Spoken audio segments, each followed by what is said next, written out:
چھوڑے، بند نہ کریں۔ تو کیا کرنا چاہیے؟ بلکہ کوئی اگر غلط کہتا ہے تو غلط کہنے کے باوجود بھی ہم اس کو بند نہ کریں، جیسے کہ حضرت ابراہیم علیہ نبینا علیہ الصلوۃ والسلام نے کیا کیا؟ بند نہیں کیا، بلکہ ان کا باپ جو تھا اس نے کیا کیا؟ بلکہ یہ کہہ دیا کہ اگر تم یہ کام بند نہیں کرتے ہو، یا ہمارے معبود کے خلاف اگر بولنا بند نہیں کرو گے تو تم کو میں ماروں گا، پتھر سے ماروں گا۔ تو اب حضرت ابراہیم علیہ نبینا علیہ الصلوۃ والسلام کیا کر رہے ہیں؟ قال سلام علیکا ساستغفر لک ربی انہ کان بی حفیا، کہا بس تجھے سلام ہے، قریب ہے کہ میں تیرے لیے اپنے رب سے معافی مانگوں گا، بے شک وہ مجھ پر مہربان ہے۔ تو حضرت ابراہیم علیہ نبینا علیہ الصلوۃ والسلام نے اپنے چچا آزر کا جواب سن کر فرمایا تجھے دور ہی سے سلام ہے، ان قریب میں تیرے لیے اپنے رب پروردگار سے معافی مانگوں گا کہ وہ تجھے توبہ اور ایمان کی توفیق دے، یا پھر توفیق دے کر تیری مغفرت فرما دے، بے شک وہ مجھ پر بڑا مہربان ہے۔ دیکھو پھر بھی کیا کیا حضرت ابراہیم علیہ نبینا علیہ الصلوۃ والسلام نے؟ تبلیغ کا کام بند نہیں کیا، بلکہ کہا قال سلام علیکا ساستغفر لک ربی انہ کان بی حفیا، کہ بس تجھے سلام ہے، قریب ہے کہ میں تیرے لیے اپنے رب سے، اپنے پروردگار سے، رب کریم سے معافی مانگوں گا، بے شک وہ مجھ پر مہربان ہے۔ تو حضرت ابراہیم علیہ نبینا علیہ الصلوۃ والسلام نے اپنے چچا آزر کے لیے جو مغفرت کی دعا فرمائی اس کا ذکر سورہ شورى میں آیا ہوا ہے، اس کا سورہ شورى میں یہ آیت کریمہ نازل ہے۔ اور یہاں یہ یاد رہے کہ حضرت ابراہیم علیہ نبینا علیہ الصلوۃ والسلام کا اپنے چچا آزر سے یہ کہنا کہ ان قریب میں تیرے لیے اپنے رب سے معافی مانگوں گا، اس وجہ سے تھا کہ آپ علیہ الصلوۃ والسلام کو اس کے ایمان لانے کی توقع تھی، اور جب آپ علیہ الصلوۃ والسلام پر اس کا ایمان نہ لانا واضح ہو گیا تو اس کے بعد حضرت ابراہیم علیہ نبینا علیہ الصلوۃ والسلام آزر سے بیزار ہو گئے اور پھر کبھی اس کے لیے مغفرت کی دعا نہ کی۔ اللہ تعالیٰ ارشاد فرماتا ہے وما کان استغفار ابراہیم لابیہ الا عن موعدۃ وعدہا ایاہ فلما تبین لہ انہ عدو للہ تبرأ منہ ان ابراہیم لأواہ حلیم۔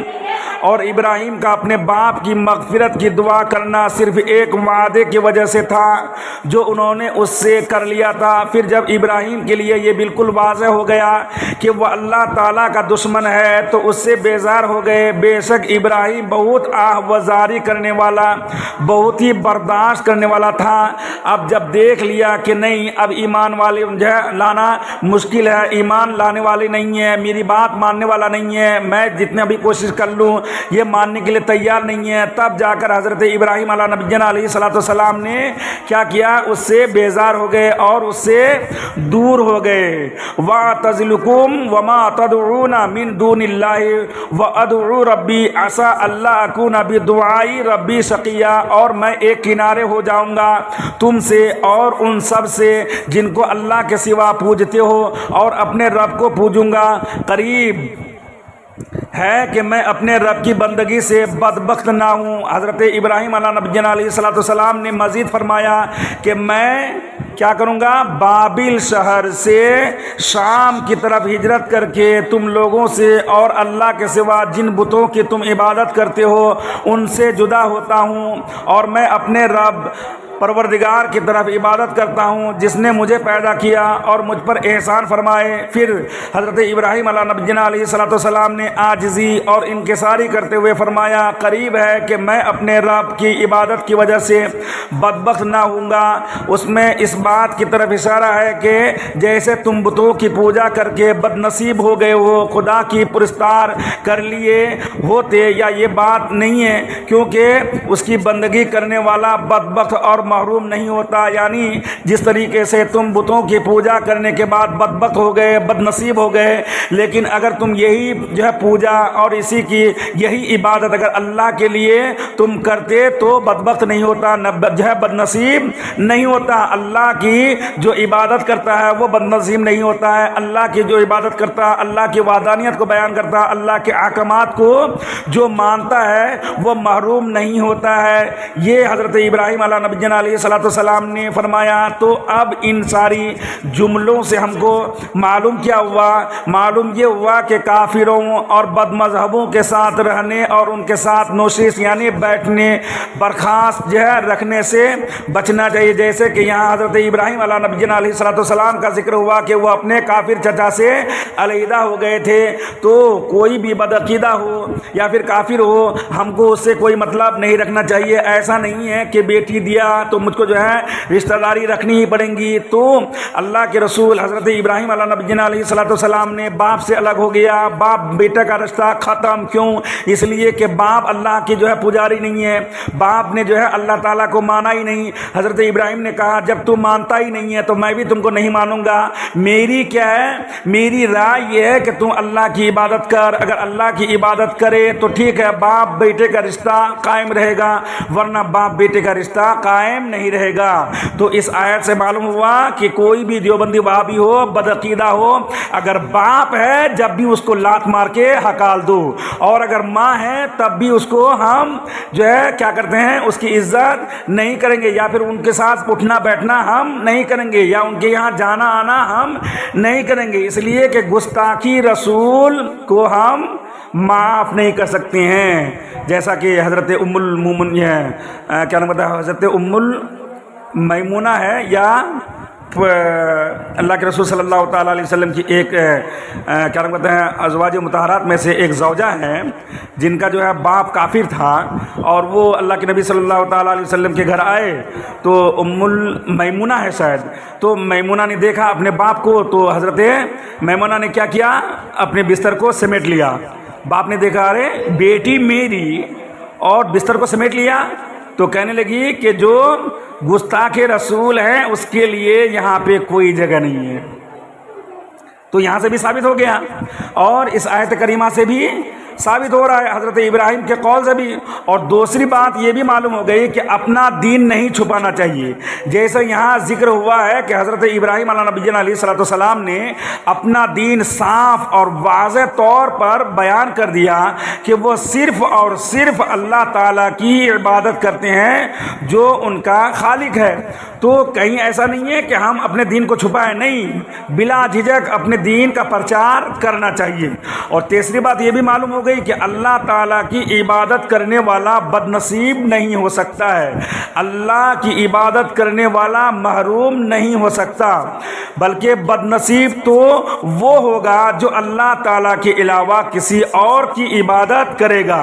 اگر کسی اور کی عبادت کرے گا وہ بد نصیب ہے, یعنی نصیب اچھا نہیں ہے. اگر نصیب اچھا ہوتا تو یقینا اللہ تعالیٰ کی عبادت کرتا. اسی کو حضرت ابراہیم علیہ نبینا علیہ الصلوۃ والسلام نے بیان کیا, جس کو اللہ تعالیٰ نے قرآن میں یہ بیان کیا ہے کہ وَأَعْتَزِلُكُمْ وَمَا تَدْعُونَ مِن دُونِ اللَّهِ وَأَدْعُو رَبِّي عَسَىٰ أَلَّا أَكُونَ بِدُعَاءِ رَبِّي شَقِيًّا. اور میں ایک کنارے ہو جاؤں گا تم سے اور ان سب سے جن کو اللہ کے سوا پوجتے ہو, اور اپنے رب کو پوجوں گا. قریب ہے کہ میں اپنے رب کی بندگی سے بدبخت کیا نہ ہو جاؤں. تو آگے پھر کیا کہا, فَلَمَّا اعْتَزَلَهُمْ وَمَا يَعْبُدُونَ مِن دُونِ اللَّهِ وَهَبْنَا لَهُ إِسْحَاقَ وَيَعْقُوبَ وَكُلًّا جَعَلْنَا نَبِيًّا. پھر جب ان سے اور اللہ کے سوا ان کے معبودوں سے کنارہ کر گیا, ہم نے اسے اسحاق اور یعقوب عطا کیے. سبحان اللہ. دیکھو, اور ہر ایک کو غیب کی خبریں بتانے والا کیا. یعنی اللہ پر ڈٹ کے رہو, اللہ کی عبادت کرتے رہو, اللہ اس کا صلہ ضرور دے گا. اب دیکھو حضرت ابراہیم کو کیا صلہ دیا, یعنی جزا کیا ملا. اب یہاں سے بیان کیا جا رہا ہے، ارشاد فرمایا جا رہا ہے کہ پھر جب حضرت ابراہیم علیہ نبینا علیہ الصلوۃ والسلام مقدس سرزمین کی طرف ہجرت کر کے لوگوں سے اور اللہ کے سوا جن بتوں کی وہ لوگ عبادت کرتے تھے ان سے جدا ہو گئے، تو ہم نے حضرت ابراہیم علیہ نبینا علیہ الصلوۃ والسلام کو فرزند یعنی حضرت اسحاق اور ان کے بعد جو ہے کیا کیے، پوتے حضرت یعقوب علیہ الصلوۃ والسلام عطا کیے۔ دونوں نبی پیدا ہوئے، سبحان اللہ۔ دیکھو کتنی برکت والی بات ہے کہ ڈٹ کے رہا، نہیں باپ ہے تو باپ اپنی جگہ پہ ہے، لیکن اللہ کی عبادت اور اللہ گستاخی جو ہے رسول یا کیا نام کہتے ہیں جو اللہ تبارک و تعالیٰ کا گستاخانہ لفظ اگر کوئی استعمال کرے یا اللہ کی جو ہے پوجا نہ کرے یا اللہ کی عبادت نہ کرے اور وہ کفر کی طرف مائل ہو جائے تو وہ ہمارا کوئی ہو نہیں سکتا۔ حضرت ابراہیم نے یہ کر کے بتا دیا اور اللہ تعالیٰ نے وہ جزا دیا کہ دو بیٹے، اور دو بیٹے ہی نہیں بلکہ حضور نبی کریم صلی اللہ تعالیٰ علیہ وسلم حضرت اسحاق اور حضرت جو ہے یعقوب، حضرت موسیٰ، حضرت عیسیٰ، یہ جتنے بھی ہیں سب کے سب ان کے بعد جو بھی انبیاء کرام پیدا ہوئے سب کے سب حضرت ابراہیم علیہ نبینا علیہ الصلوۃ والسلام کے نسل سے ہی پیدا ہوئے۔ یہ حضرت ابراہیم کی خاصیت ہے۔ اور یاد رہے کہ حضرت اسماعیل علیہ نبینا علیہ الصلوۃ والسلام حضرت اسحاق سے بڑے ہیں، لیکن چونکہ حضرت اسحاق بہت سے انبیاء علیہ الصلوۃ والسلام کے والد ہیں اس لیے خصوصیت کے ساتھ ان کا ذکر فرمایا گیا۔ اب آیت میں کیا دیا ہے کہ فلما اعتزلہم یہاں جو بتایا گیا ہے، اب فلما اعتزلہم سے ہم کیا سمجھیں؟ اللہ تعالیٰ نے یہ بیان کیا کہ فلما اعتزلہم وما یعبدون من دون اللہ وہبنا لہ اسحاق و یعقوب وکلا جعلنا نبیا۔ تو وہ فلما اعتزلہم سے ہمیں دو چیزیں معلوم ہوئی۔ ایک، حضرت ابراہیم علیہ نبینا علیہ الصلوۃ والسلام کی عمر شریف اتنی دراز ہوئی کہ آپ نے اپنے پوتے حضرت یعقوب کو دیکھا، اور دوسری بات یہ بھی معلوم ہوئی کہ اللہ تعالیٰ کے لیے ہجرت کرنے اور اپنے گھر بار کو چھوڑنے کی حضرت ابراہیم کو یہ جزا ملی کہ اللہ تعالیٰ نے انہیں بیٹے اور پوتے عطا فرما دیے۔ تو معلوم ہوا کہ اللہ کی جو عبادت کرے گا وہ کبھی محروم نہیں ہو سکتا، بد نصیب نہیں ہو سکتا۔ واللہ عالم بالصواب۔ سبق ختم 4:26